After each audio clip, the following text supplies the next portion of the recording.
Hey, what's up? I'm Alex Todd. I'm chilling here with hot new hip hop.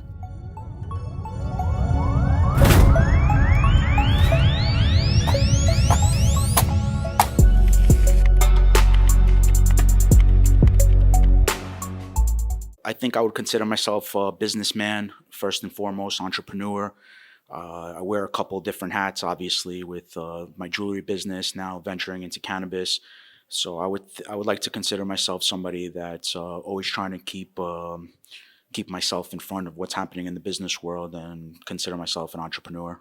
I grew up in Brooklyn. I was born and raised in Brooklyn, across the street from Lincoln High School, Coney Island area. So I grew up in a big hip hop influenced community. Definitely playing a lot of basketball.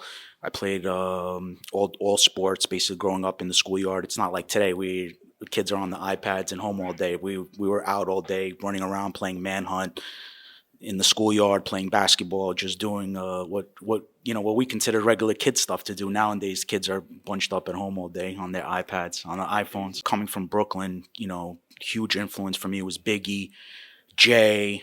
I was definitely into Nas and Wu-Tang was big for us in Brooklyn. They were from Staten Island.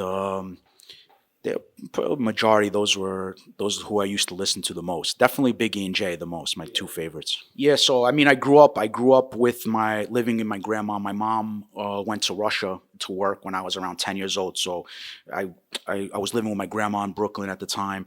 My education, I dropped out in the 10th grade.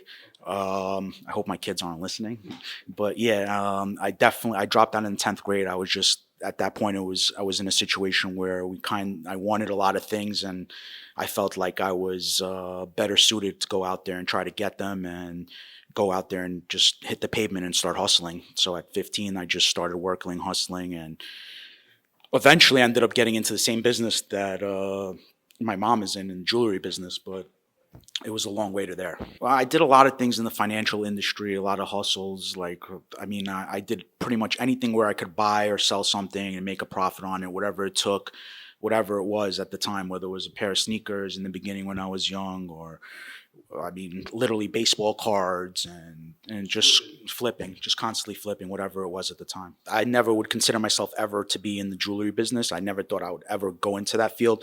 And we somehow got mixed up with some people on 47th Street in the Diamond District where we lent them some money and we ended up having to go into business there. Somehow I ended up in the mix of all the jewelers and I just ended up flourishing from there. Met a couple of people. We had a partnership, and from that point on, it's all history now. Yeah, I mean, I always loved watches. I was super into watches, and I always loved jewelry, and part of the culture. Everyone was always, everybody loved to wear jewelry and, kind of like to shine and look good. And so I was always into watches. It was something, a passion of mine. So once I got into it and I actually started to really dive deep into the market and the prices and knowing everything, it really became something I loved. I still love it to this day. Once we started and got into the industry and things started to snowball and, we started, picking up some great relationships and great accounts and great clients and which eventually turned into great friendships. It's something that, we definitely knew that we had a lot of potential in it. So, I mean, a typical day for me, because I'm not actually the one that does the jewelry part of it, is just, speaking to people, going out, networking, just regular daily stuff. At a certain point, we have a lot of people just calling us. It's not like we're going out there making phone calls or waiting for people to walk into our store. We're pretty connected well, and people are calling us. So just typical days, just waiting for either us, going out, networking, meeting people, or just waiting for people to call us about something they want or something that they want to create or something in their minds that they know that we can help them with. Honestly, I mean, it's every day. I'm very thankful for the way my life is, and it's like when I look around and see the people that I'm surrounded with, that I'm with every day, is like it's unbelievable, and it's I'm very fortunate. I'm blessed. Growing up from Brooklyn, listening to Jay, having a major influence, to being friends with him, and actually being able to give the guy a call and ask him for business advice, and bounce ideas off of him now is just there's no words to explain how big that is. So I mean, originally Pecos. from Rock Nation. Rock Nation Sports originally linked me with OG Juan, and me and Juan have developed a really close friendship. And ever since then, we just, I've been working with being one of their exclusive jewelers, and whenever they need watches for any of the athletes, most of the time they're giving me a call. I mean, there's been a lot of really, really interesting pieces. Jay had the 5 kilo chain, the Cuban 5 kilos, which was one of the largest Cubans made. Obviously some of the watches that he's purchased, some of the most expensive, most exquisite watches in the market. He's got probably the most expensive Prat Philippe that's being produced right now. He's definitely has the most expensive Richard Mille ever produced. He's got a really exquisite collection. And then in terms of the jewelry pieces, I mean, we've made pieces for almost everyone. So I mean, I don't want to one in particular piece, but the one that got the most attention would probably be Jay's Richard Mille recently. Yeah, I mean, there's a lot of cool moments. So we played, playing CeeLo with Meek and Fab, and one of my old partners who passed away. That's a memory that we'll always never forget. Like you mentioned, T.I. and Nelly playing poker in the office. Just recently going in to Webster Hall, and being part of that. The B-sides was, tremendous. Yeah, I mean, Instagram always looks much better than reality, so you only see the filtered pictures, and there's a lot of hard work, and there's a lot of, behind the scenes, and finding the right diamonds, and finding the right people to actually set the diamonds, and having the right designer to build the CAD, and there's a lot of stuff behind the scene that people don't see, and there's a lot of intricacies involved. None of them are very exciting to talk about, so, I mean, but the reality is it's not as glamorous and ritzy as it looks like. I think in terms of watches, obviously Jay, Kev Hart. You see, like, I think you have Sylvester Stallone has a really good watch collection. He's not one of my clients, but just going off of people in the industry and celebrities that have watched. Mark Wahlberg has a pretty cool watch collection. John Mayer has a really good vintage Rolex collection. Jewelry, a lot of people like Floyd Mayweather, you can say he's got some pretty nice jewelry. Floyd's got amazing jewelry. Travis Scott's got some cool jewelry. I'm not really into it sounds strange because I'm a jeweler, but I'm not really into the extravagant diamonds, and I'm more into the more plain and subtle watches, clean, keep it more of an investment thing. A lot of these pieces that are made up, the majority of the time they're not worth. They look cool, but they're not really worth. Once you go back and try to sell them, you're not going to get back, nowhere near what they're actually going to cost you to make. So with my clients, what I try to do is just try to give them more of financial advice and try to lead them in the right directions when they're purchasing watches and jewelry. And I try to keep it clean for them in the most part. So if they ever do decide they want to sell it in the future, or they want to trade it, they don't really get too hurt.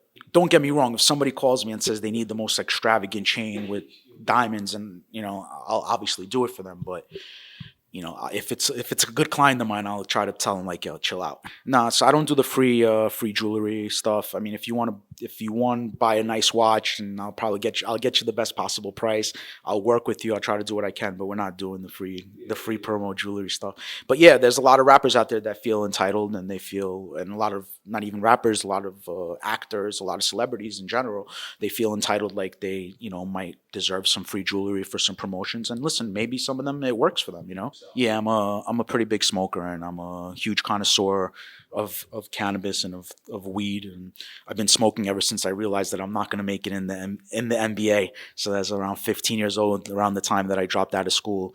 I started to indulge in smoking for more recreational purposes, and now as I got older, it's become more of a medical thing for me. It helps with my digestive, helps me calm down, helps me sleep. So there's a lot of added benefits to it. And for me, it just started off as a passion project, and just now developed into something that I am really passionate about. I'm probably more of an indica guy, even though I'm from New York, and sour diesel is the preferred strain out here, New York sour. So I mean, I'm a big sour guy also, but I like to relax, and but again, the sativa indica thing is like, right now, first of all, most of the things are strains are hybrids, the good strains out there, and all these exotics are all hybrids, and really it all depends on your body.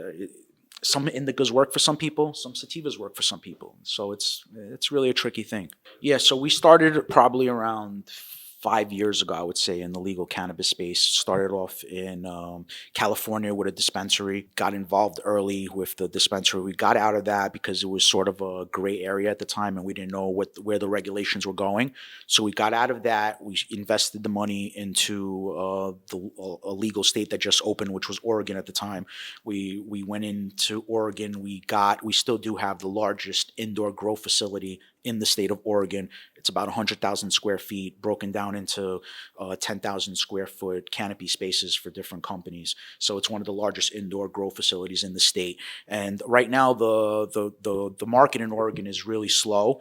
The prices have come down a lot because of how many growers and how many people have gotten into the industry. So the price points have come down, but we're still able to keep alive and stay afloat. And we have a feeling that once the borders open up, we'll be in a really good position to take advantage of that market. Yeah, absolutely. I mean, I think I mentioned this before, that everyone thinks there's a green rush right now and it's super easy. Let's just get involved in marijuana and everyone's going to become billionaires. It's not really the way it works. It's a complex market, from regulations to testing to really just finding the financial, really being able to financially afford putting these things together. Very expensive, from building a grow to marketing to just dealing with employees, and it's a lot harder than people think, and a lot of people are going to unfortunately realize that.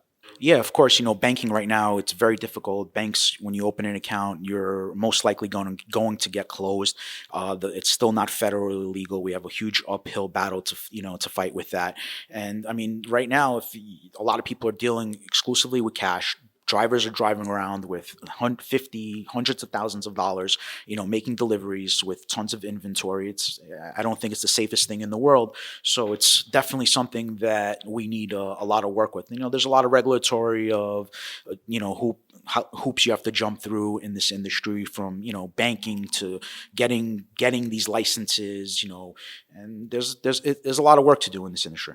I think just some of the mistakes that I made is going too big too fast, not really doing my due diligence, not really checking the industry, checking the demographic, checking out, really doing my homework. Like everyone else, I heard marijuana and I thought I was going to get rich fast. I didn't do my due diligence. I went and opened, like I said, the largest place that I thought, think big, and and those are mistakes that I made. And I think that everyone should take it slow, really do their research, and take their time with it. Because of the Rock Nation affiliation that I have, my friendship with OG1 and, my guys at Rock Nation. And then, they have their Harlem connection. They got back together recently. Jim being a part of Rock Nation, Jim being, similar to, on the East Coast, being the closest thing we have to like a Snoop Dogg or somebody that you would think, on the weed type of, Method Man, Redman, and then Jim, kind of, if you think of East Coast weed guys, I would probably put him up in the top 5 there. So I think he'd be a perfect fit for our company, and working together with him, I think he's perfect. People respect his opinion in terms of weed, so it only fits. I think it's a perfect fit for us. A lot of people don't know that Jim's one of the main people that put Supreme on the map.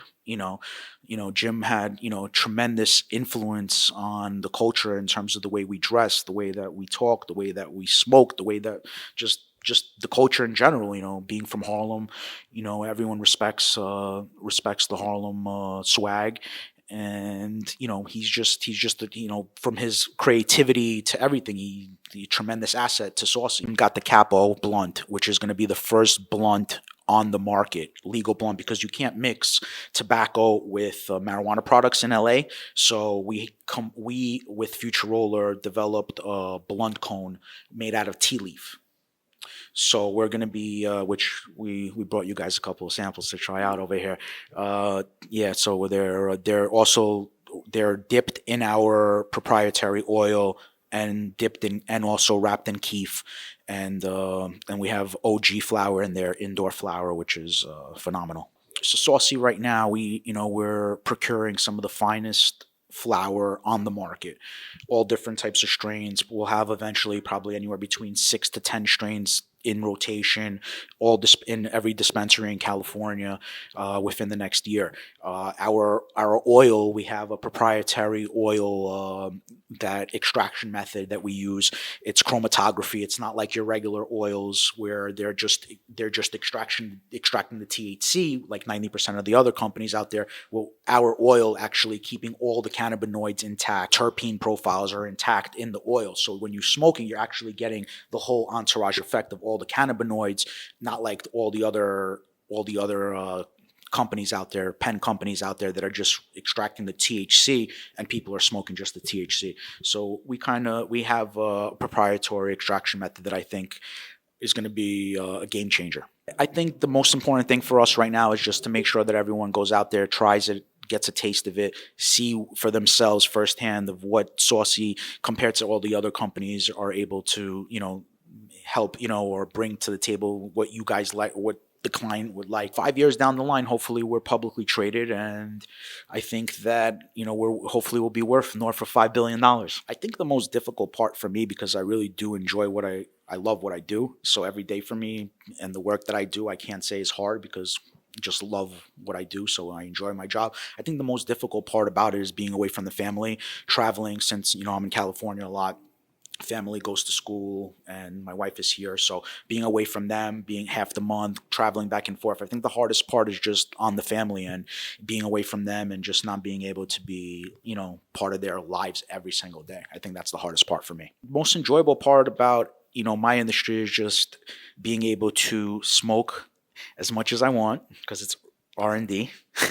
And again, we party a lot. We do a lot of cool events. We're always at the cool events. We're always at the good parties. We have a lot of people that are always obviously smoking our stuff, and we're very blessed to have some of the biggest names in the industry loving our product. I think the biggest advice that I've got in terms of this industry is just make sure that you have a good product. If you have a good product, your clients, that will translate. I mean, as long as you have quality, it doesn't make a difference. It doesn't make a difference. You have the most beautiful packaging. It doesn't matter if you have Jay-Z and Rihanna, promoting you.